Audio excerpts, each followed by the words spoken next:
Welcome to Equal Time with Martha Burke. It's almost Halloween when the creepy crawlers come out. No, I don't mean certain creeps running for office who've been with us way too long. That happens next week. Today we're going to talk about ghosts, goblins, candy, tricks and treats, otherwise known as Halloween.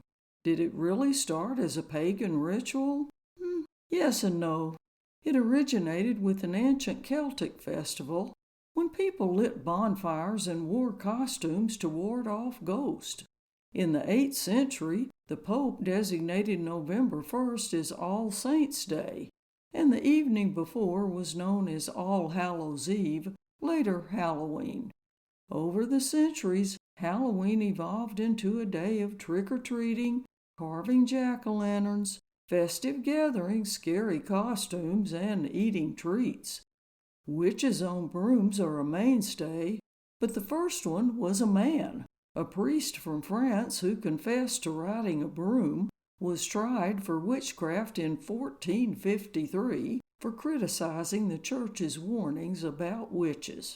Jumping the pond a few centuries later, in the mid-1800s, annual autumn festivities became common in the U.S. Americans began to dress in costumes and go house to house asking for food or money, a precursor to today's trick-or-treating. Halloween became a night of revelry for adults and children and seen as a positive outlet for young men to blow off steam. This ranged from stealing neighbors' gates to stealing dead bodies. In 1879, about 200 boys in Kentucky stopped a train by laying a fake stuffed body across the railroad tracks.